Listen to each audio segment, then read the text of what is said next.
hey, Sean, if you're watching this video, you have privilege. Now, hear me out. Don't get upset and frustrated. Don't start arguing in the comments yet. And I'm not talking about what you probably think I'm going to be talking about, but I think a lot of people who are watching this video, no, everyone who's watching this video is privileged. And I think a lot of people who are privileged, like those of us watching this video, it's being wasted.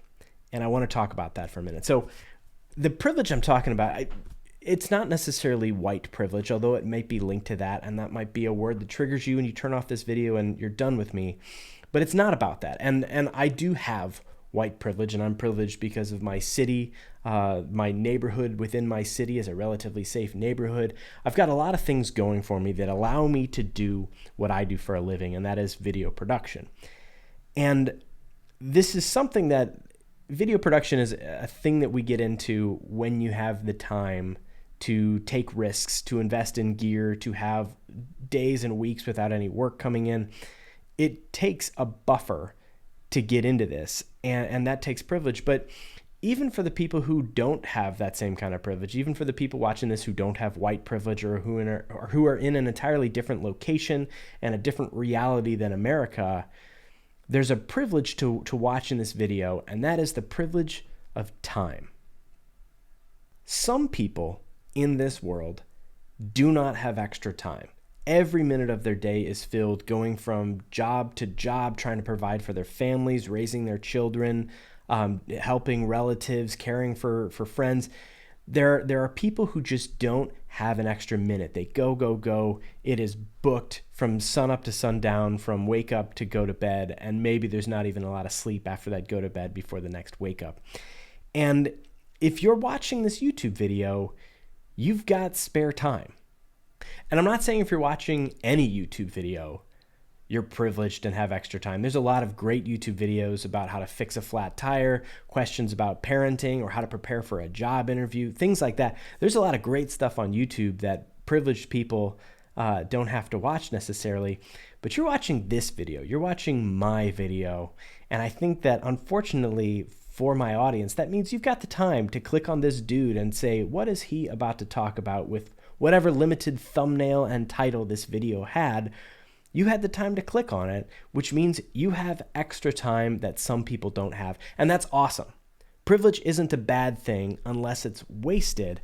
And I think if you go down the YouTube K-hole like I so often do, I'm just wasting time. I waste so much time watching videos that don't help me in any way. I'm watching sports highlights for sports I don't care about, for teams I don't know about. There's a lot of wasted time that I have on YouTube, and I think if you're watching this video, you probably have a little bit of it yourself. So how do you waste your time? I don't know. If you're anything like me, you probably watch a whole bunch of garbage television. You probably doom scroll on social media. You probably read the news, especially the things that get you a little angry and upset. You might eat lots of cookies while standing in the kitchen late at night. There's a lot of things that we can put into our time that isn't necessarily a good investment in ourselves or in our community, and I would consider that to be time wasted. Now, I'm not saying that all of these distractions are bad. Things like video games can be awesome. You can build confidence, you can build community, you can build skills that can translate into other things in your life. You can become a professional video game player, you can inspire kids.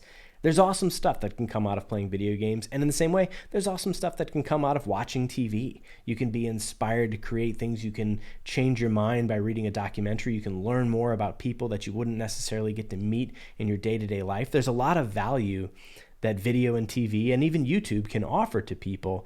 Spending time in these places isn't necessarily wasted time unless you're spending it on the wrong things. And I would say so often reading the news doesn't really help you become a better person or live a happier life or help out your community. It just sort of makes a lot of people angry reading the news, and that's why we read it, and that's why they write it the way that they do.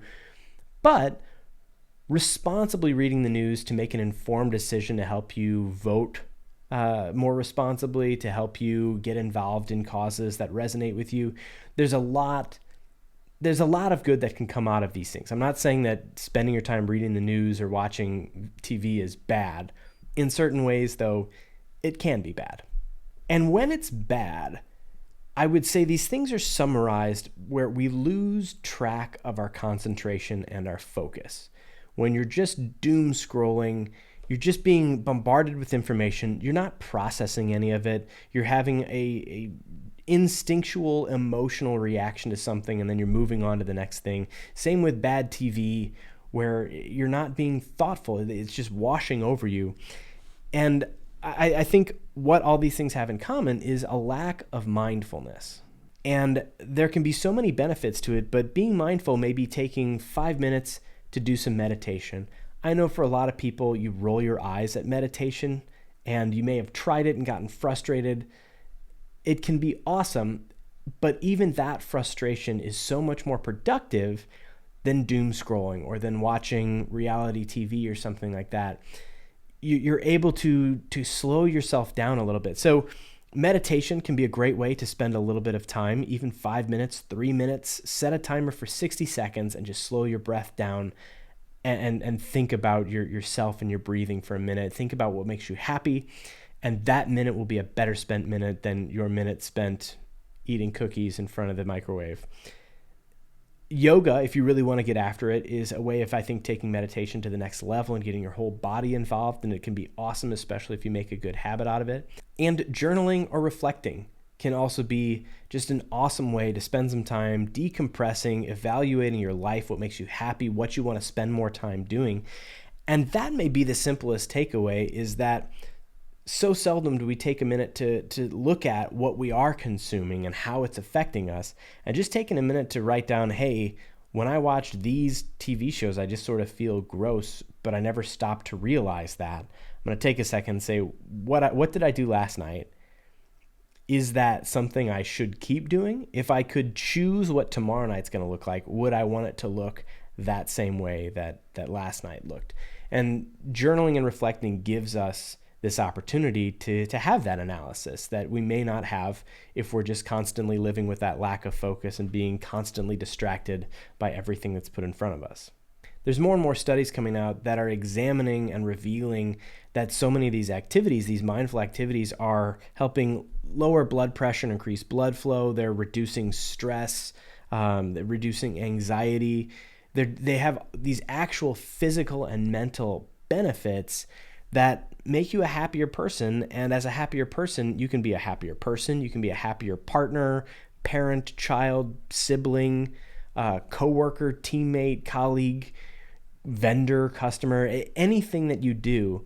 If you can be a little happier and a little healthier about it, just from taking a moment mentally to disengage from what's being fed to you by the networks that are creating content, be it media networks or social media networks, taking a minute to disconnect and reflect on where you're spending your time can go a long way to making you better at everything else that you want to do. So here's my challenge for you, if you're up for it. After this video, don't watch another video. Make this one your last one. And turn off your device, turn off all your devices, and set a timer on your phone for 6 minutes. And for 6 minutes, just breathe. You're welcome to close your eyes or leave them open and look around, but I encourage you to just focus on your breath. Focus on how it feels to have air come into your body and how it feels to have air leave your body. And you will get distracted. We all do. And for a lot of people, I think what meditation is the act of just catching yourself being distracted. And you don't have to get frustrated for getting distracted. It's a very normal thing that our brains and our bodies do. But each time you catch yourself getting distracted, bring your attention back to your breath and be a little proud of yourself for catching it. Because so often we find that distraction and we just follow it and we never pull back and we let it take over and we lose our focus, we lose our composure. And by taking the time to break a couple of these habits in just 6 minutes, you're going to feel better, you're going to feel stronger, and you're going to feel calmer. And with that paves the way for this space for us to lead more peaceful lives and more productive lives. And by productive, I don't mean being better at your work or faster at your work. I mean more fulfilling for you personally with your happiness. So see what difference 6 minutes can make for you instead of watching the next video right away. See what 6 minutes can do for you instead of reading an article about a politician that you know makes you angry. See what that can do instead of doom scrolling on Instagram or Facebook for 20 minutes. Set a timer for 6 minutes, 5 minutes, 3 minutes, whatever it is, and see what that gets you instead of doom scrolling, because we all have time. If you're watching this video, we've got a little bit extra time, and if the whole world took a little bit of that time to disengage from all of the noise and distraction and sensationalism that is surrounding us everywhere we look, if we all disengaged a little bit, connected with ourselves, I'm pretty sure we'd each be happier, and then our collective happiness could grow, and we could change the world. But if you're somebody who's got the time to meditate and be a little mindful, you shouldn't waste that time all the time. That's all I got. Thanks for dealing with this video. I'll see you in the next one. See you later. Bye.